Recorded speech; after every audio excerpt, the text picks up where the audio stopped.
Welcome to the Board Game Network. I'm going to be talking about Twilight Squabble, put out by AEG. It's a two-player game, plays in about 10 to 15 minutes. And it's based on the GMT game Twilight Struggle.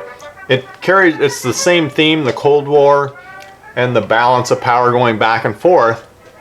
So there's some of the same workings in here, but you do not do it the same way. This is a much simpler game than Twilight Struggle. Here's what you got at the beginning. You've got a balance of power card, and you put the white cube on the 5. This keeps track of the balance of power, whether it's in US's favor or in Russia's favor. You've got a space race card, and you've got one cube of each color there at the start. You've got a space race leader card. Everybody, both sides have an agent and a double agent, and then you're going to have 5 different eras of cards, and they're identical. Both sides' cards are identical. You've got a 3-3, you've got a 2-1, and a 1-2. And so this is 1985 to 91. So those are going to be face down. Then on top of those, you're going to put 1979 to 85, and then 1962 to 79, 1953 to 62, and then 1947 to 1953. So the eras are just 3 of each era card put on top of each other, so you're going through the eras towards the end. And it doesn't matter whether they're in order or mixed up or whatever. You've got the 1, 2, and the 3 card, and you're going to draw 3 cards at a time, so you're getting a whole era into your hand each turn. Okay, and so you're going to have your agent and your double agent in your hand. You are going to draw 3 cards. So you're getting all 3 cards of that era. Okay? And then you're going to play cards. And the way you play cards is you put a card face down in front of the balance of power card, and you're going to put one face down in front of the space race card. And then you go to phase 3 as agents. If anybody played an agent card, so you've got like this. If anybody played an agent card, they flip their agent or their double agent up, and you can only play agent cards on the balance of power. Agent and double agents. So if I would have played an agent, what I get to do is I get to look at the opponent's space race card and see what's there. And the point of that is it gives me information on what this card might be, because it's eliminated it down to 2 possibilities, right? So it helps me determine what's here and how I can defeat it. So the agent card gets discarded, and I get to put a different one down in the next phase down here. So if there are 2 agents put out, they both get to do their job and look at the other player's space race card. If there's a double agent and an agent put out, then the double agent detects the agent, converts him. This one gets discarded and does not get to look at the opponent's card, but the double agent does get to look at the opponent's card in that case. If there are 2 double agents, then they both get discarded and do not do their job. They do not get to look. And then any agent or double agent that got played gets replaced by an activity card that gets put down. So one of the other 2 cards you have still in your hand, you're going to put face down. Regardless of whether it was an agent that got discarded or not, or a double agent got discarded or not, you always get to put another card down in place of those. If you have a single double agent that gets played, but no agent on the other side gets played, then you get to pull your agent back out of your discard, and then the double agent goes away, and then you're going to get to put your other activity card face down. Then you go on to socio-economic impact phase, and so what you're going to have is the agents are not out here, so you've got activity cards, and in turn 1 you have no socio-economic cubes available. But in future turns you might have some, and you can only have up to 3. And so what you can do is you can put these cubes out on top of these cards, and these cubes add to the value of the card. Whoever has the balance of power in their favor has to do the cubes first. So the blue here is for the United States, so if it was over on the blue side, blue would put their cubes out, and then red. If it's on the 5, then Russia will go first in this phase on picking which cubes to put out. I'm not sure why I have the blue cards and the red cubes. Should have the blue cubes and the blue cards. Then you reveal your activities. So at that point you reveal what card you have for the balance of power, and you're going to take this and you're going to add that. So both players are going to reveal. So in this case, this would be 3 plus 1 is 4, and here's a 3. Now the cubes add to the value up here, except for one case. If you put exactly the same number of cubes on here that the value of the card is, then the card becomes a value of 0.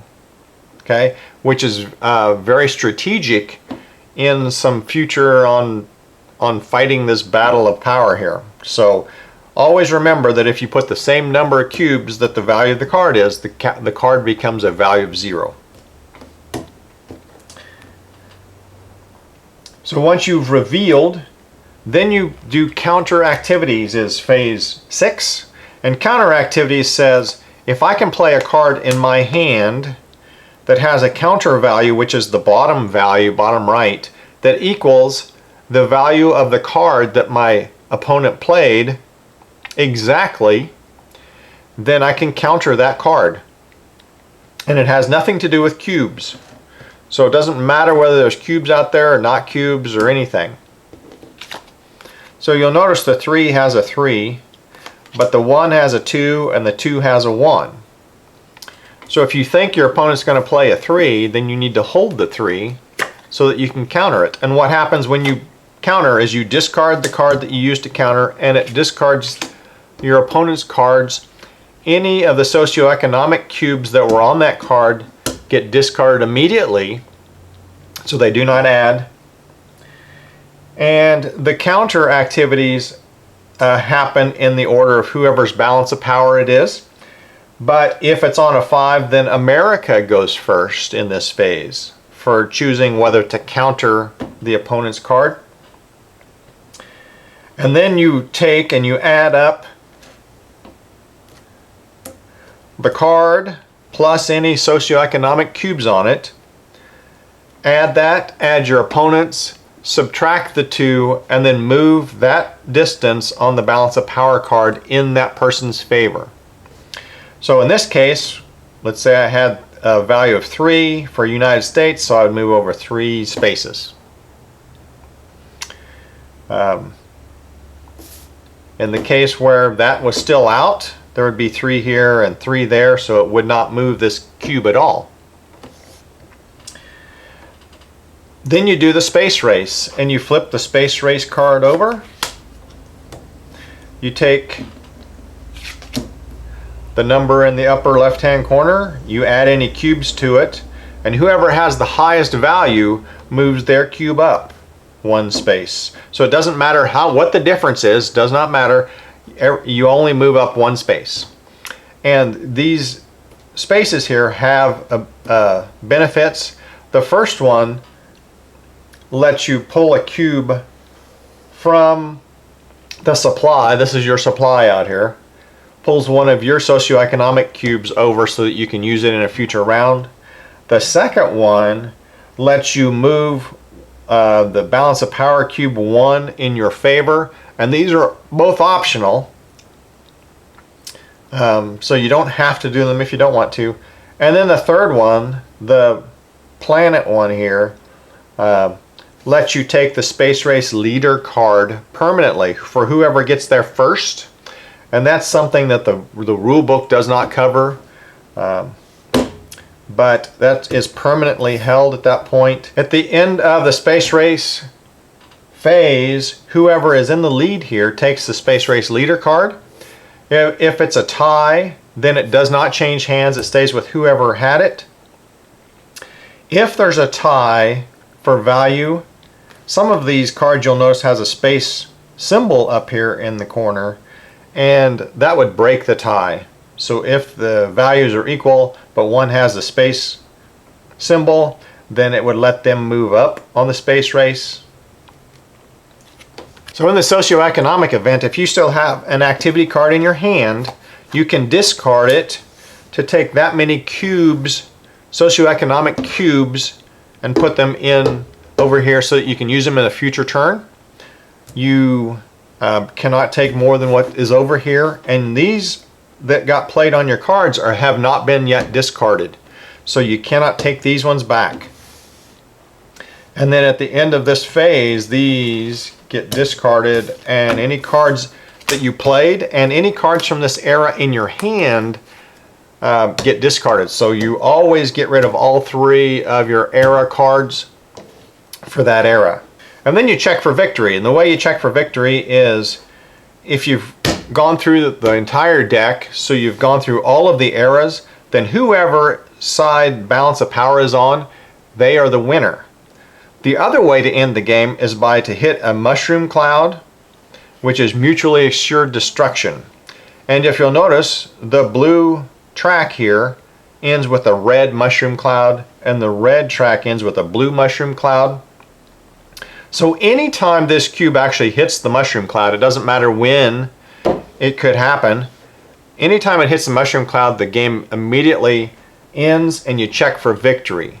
And victory is, if it's on a red mushroom cloud, that means the Russians win. If it's on a blue mushroom cloud, the United States wins. However, you notice that this was on blue's track, that Russia wins. So if you actually move it enough that you're strong enough that you have that much control over the world, Russia decides to end it by pushing the button, I guess. And so Russia ends the game and wins the game. So there is a unique dynamic on, well, I've got it over towards my end. I have the balance of power in my favor, but I don't want to pull it too far. When I'm playing these cards down here to move this cube, it's coming over. How far can I pull it over? I better let it go back. And that might be one reason why you might put a certain number of 3 cubes on a 3, so it equals 0, to fake out your opponent, to make him think that you're trying to get it to come over, when in reality you want it to go backwards.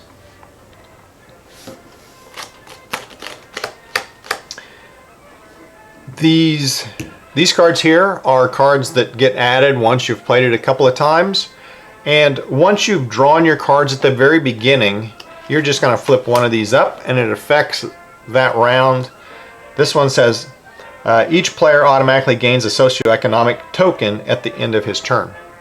So, at the end you get 1 back no matter what. You don't have to discard a card to get it. When you discard those cards to get socioeconomic cubes at the end, it's this value here on how many cubes you get back. And then so the next round you're going to flip another one of these up, and that replaces the previous one. Each player automatically gains 2 socioeconomic tokens at the end of the turn. If the balance of power shifts in your favor and you advance on the space track, this turn you immediately win the game. So there's all kinds of those events in there. And the only purpose for this Space Race Leader card is if at the end of the game the balance of power is on a 5, this is the tiebreaker right here. So whoever had control of that would be the winner of the game if the balance of power was on a 5. So that's Twilight that's Twilight Squabble. Make sure you tune into all of our videos here at the Board Game Network so you can learn how to play games like Twilight Squabble, put out by AEG.